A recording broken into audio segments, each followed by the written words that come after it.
ये है। और अंत में मैं इस एक जो आदिवासी शब्द है, मैं इस पर जरूर बात रखना चाहूँगा, क्योंकि ये एक जो ऐसा वायरस हमारे बीच में, हमारे समाज के बीच में घुसा हुआ है कि आज हमारे भाई भाइयों को बांट रहा है वो। मतलब जानकारी के अभाव में हम भाई भाई दुश्मन बन रहे हैं। किसके चक्कर में? एक आदिवासी शब्द के चक्कर में। और लगता है कि आदिवासी आदिकाल से रहने वाले। अभी हमारे BHL भोपाल में आयोग आया हुआ था, जो उसके उपाध्यक्ष हैं माननीय अनुसुईया उइके जी, और उनका पूरी ऑफिस डिपार्टमेंट आया हुआ था, जिसमें उनके सचिव राघव चंद्रा जो IAS हैं वो आए थे, और पूरा उनका डिपार्टमेंट था, भोपाल का भी और दिल्ली का भी। तो वहाँ भी यही बात आई, सब लोग बोले आदिवासियों को परेशानी है, आदिवासियों को तकलीफ है, आदिवासियों के साथ ऐसा अन्याय अत्याचार। हमारे सदस्य बोल रहे थे, मतलब जो दूसरे संगठन के। तो मैंने बोला मैडम ये आदिवासी जो बोल रहे हैं इसमें बैन लगवाइए आप। तो वो मैडम मेरे को देखने लगी, बोले क्यों? बोले आदिवासी अच्छा तो है। बोले आदिकाल से रहने वाले को आदिवासी बोला जाता है। तो बोले उसका मीनिंग तो अच्छा तो है। तो मैंने बोला मैडम आदिकाल से क्या हम ही लोग रह रहे हैं? ट्राइब्स के लोग ही रह रहे हैं? ये OBC के लोग हैं, ये SC के लोग हैं, ये भी तो आदिकाल से रह रहे हैं। कौन से विदेश से आए हैं बताइए? ये भी तो हमारे बीच के लोग हैं, ये भी तो आदिकाल से रह रहे हैं। मैं बोला इनको आप आदिवासी बोल के दिखा दीजिए, इनको आप आदिवासी बोल के दिखा दीजिए। मैं बोला कैसे 12 बजाते हैं? ये मानते हैं कि अपने आप को आदिवासी? नहीं मानते। आप आज एक भी SC के बंदे को, OBC के बंदे को बोल दो आदिवासी, मानेगा क्या? वो नहीं मानता। क्यों? क्योंकि आदिवासी क्या है? एक कॉमन वर्ड है। हमने उसको समझा ही नहीं। क्योंकि जैसे दुनिया बनी तो इसमें जो हमारे मनुष्य भी पैदा हुआ। अब मनुष्य पैदा हुआ तो कैसे? कि उसने पत्ते लपेटना चालू किया है, कच्चा मांस खाना चालू किया, फिर बाद में पत्ते लपेटना चालू किया, फिर भाषा का इजाद करना चालू किया, हु हा हुला लाला झिंगा लाला है। अब उस कॉमन वर्ड से फिर व्यक्ति सभ्य कैसे हुआ? यही बात आती है ना। क्योंकि आज कोई दुनिया का जो भी सभ्य समाज है, अंग्रेज हो चाहे मुसलमान हो, क्रिश्चियन हो, कोई भी कम्युनिटी हो, वो ये नहीं बोल सकता कि हमारा जो समाज पैदा हुआ है वो सभ्य पैदा हुआ है। मतलब सभी लोग हैं, कैसे पैदा हुए हैं? वो भी, उनके भी जो पूर्वज हैं उन्होंने भी कच्चा मांस खाया है, उन्होंने भी पत्ते लपेटा है, वो भी हुला लाला झिंगा लाला किए हैं। मतलब सभी कम्युनिटियों के जो दुनिया में जितने लोग रह रहे हैं सब ने ऐसा किया है। मतलब क्या हुआ? वो कॉमन वर्ड हुआ। अब उसमें सबसे पहले सभ्य कौन हुआ? बात ये आती है कि उस जंगलीपन से, उस असभ्यता से सभ्य पहले कौन हुआ? सबसे पहले सभ्य कौन हुआ? हमारे लोग हुए। क्यों? क्योंकि उसका सबूत क्या है? सिंधु घाटी की सभ्यता। उसकी सबूत क्या है? सिंधु घाटी की सभ्यता। क्योंकि पूरी दुनिया में जब कहीं सभ्यता विकसित नहीं हुआ था तब सिंधु घाटी में एक पूर्ण सभ्यता विकसित हो चुकी थी। और कौन थे वो? हमारे पूर्वज थे। सिंधु घाटी के लोग कौन थे?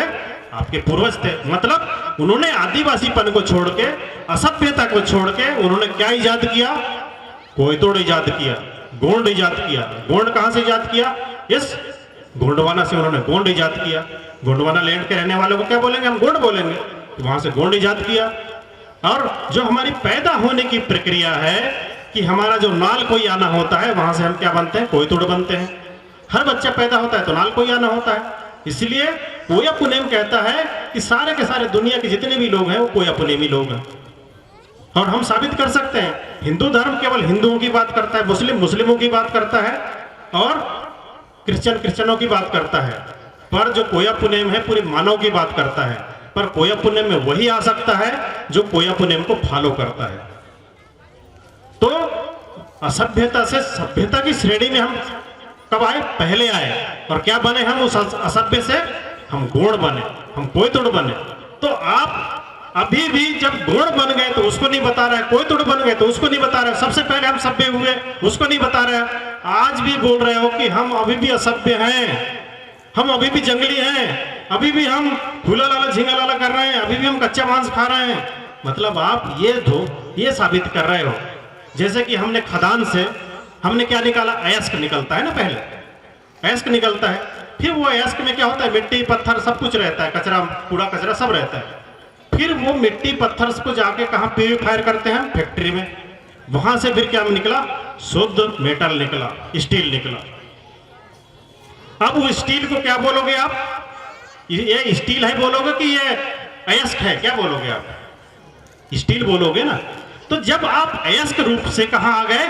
एक परिक्रस्त रूप में आ गए, मतलब आप शुद्ध रूप में आ गए, तो आप शुद्धता को बताओगे कि वो कचरा को बताओगे?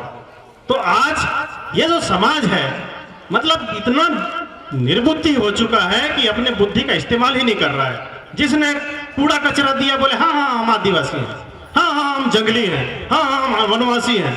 और उसके पहले क्या कहा इन्होंने? दैत्य, दानव, असुर, राक्षस, शूद्र, ये सब भी तो कहा है। शैतान, ये भी तो कहा है। तो ये तो ऑटोमेटिक आप सबके सब जितने भी गंदगी है वो सारे के सारे आपने ले लिया। मतलब आदिवासी का एक वर्ड आपने पकड़ लिया कि आदि काल से रहने वाले को आदिवासी कहा जाता है। अब आदिवासी के पीछे कितनी बुराइयां हैं, असभ्यता, जंगलीपन, कच्चा मांस खाने वाले हैं, गुलाला झिंगलाला करने वाले, शरीर में आड़े टेढ़े लकीर खींचे हुए, ये सारे के सारे वो कचरा भरा हुआ है। उस कचरा को आप जान भी नहीं रहे, समझ भी नहीं रहे। एक कुछ सेंटेंस है, कौन सा? ये आदिकाल से रहने वाले को आदिवासी बोला, बस उतना सा पकड़ लिया। आदिकाल से तो सभी रह रहे हैं, वो कौन सा अभी आके टपक पड़े हैं? वो भी तो आदिकाल से रह रहे हैं ना, वो भी तो कहीं ना कहीं के आदिवासी होंगे, हैं? कि सब भी पैदा हुए हैं। तो दोस्तों, सगजनों, इस विषय में भी हम अपने समाज को जागृत करना है। नहीं तो होता क्या है कि जैसे आप तरक्की कर लोगे, क्या बोलते हैं? देखो साला आदिवासी, देखो आदिवासी कैसा बैठा है, देखो आदिवासी कैसा जा रहा है, देखो आदिवासी कैसा खा रहा है, आप बढ़िया सूट बूट टाई कोट में, देखो साला आदिवासी। मतलब आदिवासी क्या है? गाली। जैसे हम बोलते हैं ना, देखो मैला पड़ा है, मैला का मतलब होता है गंदगी। तो मैला जैसे बोलोगे तो दिमाग में क्या होगा? एक हीन भावना, एक मतलब गंदगी आपके दिमाग में ऑटोमेटिक एक उसका बोध होगा, किसकी बदबू का बोध होगा, एक गंदगी का बोध होगा, गैर साला गंदा चीज है वो। वैसे ही जैसे ही आदिवासी बोलते हैं तो उसके साथ जो 100 बुराइयां हैं वो ऑटोमेटिक आपके ऊपर लागू हो जाता है। जैसे गाली देते हैं ना माँ की, बहन की, तो ऑटोमेटिक आदमी फिर क्या है? आवेश में आ जाता है। अरे बोले साला मुझे माँ की गाली दिया, बहन की गाली दिया है। वैसे टोटल आदिवासी क्या है? गाली है। आप सबसे पहले जो सभ्य इंसान बने हो उसकी बात करो। किसकी? गोंड की, कोई तोड़ की। उसको खोजो, उसको जानो, उसको अपनाओ, देखना दुनिया आपको कैसे सलाम ठोकती है। और जिस दिन आपने कोया पुण्य को जान लिया, दुनिया नतमस्तक हो जाएगी। क्योंकि कोया पुण्य में वो चीज निहित है जो दुनिया जानना चाहती है। अभी पेपर में आया था अभी 2 महीना पहले कि दुनिया के 13 देशों ने अपने मौजूदा धर्म को मानना छोड़ दिया। जो धर्म मान रहे हैं ना, क्रिश्चियनिटी मान रहे हैं, मुस्लिम मान रहे हैं, ऐसे 13 देश हैं जिन्होंने अपने धर्म को छोड़ दिया। क्यों? क्योंकि विज्ञान के युग में जी रहे हैं वो, और विज्ञान के नजर में वो सारे के सारे धर्म खोखले साबित हो रहे हैं, बकवास साबित हो रहे हैं, किससे कहानी साबित हो रहे हैं। इसलिए वो सेटिस्फाइड नहीं, छोड़ दिए उन्होंने। और हमारे कोया पुण्य में क्या भरा है? पूरा विज्ञान भरा है। जो विज्ञान है वही तो आपने धारण किया है, वही तो कोया पुण्य है। हम पूर्वा को मानते हैं तो पूर्वा है, वो जीवन दे रहा है। हम नलेंज को मानते हैं तो नलेंज है हमारे अंदर, मौजूद है। कैसे है वो साबित हम कर सकते हैं। सब कुछ आपने, ये 4 पाड़ी है, 4 देव, 5 देव, 6 देव, 7 देव, ये प्रकृति है, प्रकृति का नेचर है कि प्रकृति ने 4 प्रकार के इंसान पैदा किया है, जो आज हम ब्लड ग्रुपों के माध्यम से जानते हैं। A positive, B positive, O positive, A B positive, तो 4 ही प्रकार के, तो 4 ही हमारे वो पुरखे हुए। तो हमने पूरा का पूरा प्रकृति को धारण किया हुआ है, प्रकृति को अनुसरण किया हुआ है। ये जिस दिन आप जानोगे, दुनिया आपको सलाम ठोकेगी। क्यों? क्योंकि आप वो व्यवस्था को लेकर जीने वाले लोग हो, चलने वाले लोग हो, और उसमें इतना सारा वो भरा पावर भरा है कि आप जिस दिन सच्चाई में आओगे, आप में वो नेचर का पावर भरेगा। कौन सा पावर भरेगा? असली पावर भरेगा, जिससे आप इस सारी शक्तियों को जागृत कर लोगे। वो सारा चीज है इसमें, कोई झूठ फरेब वाला है ही नहीं है। आज से हजारों साल पहले पानी, जो शुद्ध पानी का जो पीएच वैल्यू होता था 7 होता था, आज हजारों लाखों साल बाद भी पानी का पीएच वैल्यू कितना है? 7 है।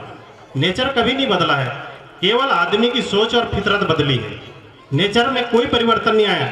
शुद्ध वायु का जो मूल्यांकन आज से हजारों साल पहले था, तो आज भी शुद्ध वायु का जो मूल्यांकन है आज भी वही सूत्र है और वही मूल्यांकन है। नेचर कभी नहीं बदला है। धरती जो था वही धरती है, कुछ भी नहीं बदला है। तो नेचर नहीं बदलता, वो वास्तविक है। केवल आदमी के विचार बदल रहे हैं और वो विचारों से पूरी प्रकृति का हम सत्यानाश कर रहे हैं। तो यही बातें हैं सज्जनों।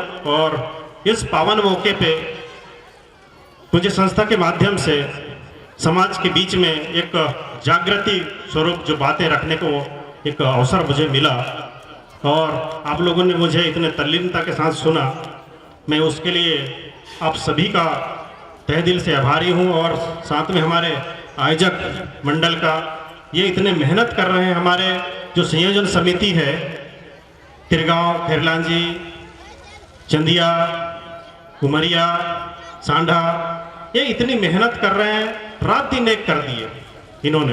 क्यों?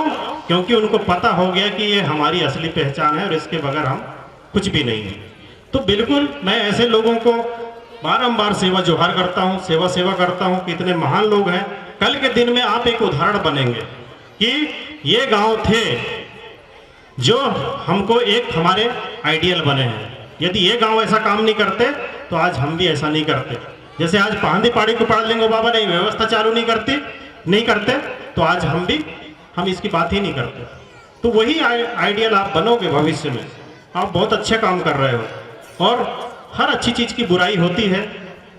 बुराई इसलिए होती है कि कुछ लोगों को अपने स्वार्थ सिद्ध करना है और उस स्वार्थ में हो सकता है कि ये चिंतन आड़े आता होगा, बाधा बनता होगा, तो निश्चित है कि उनको तकलीफ होती होगी।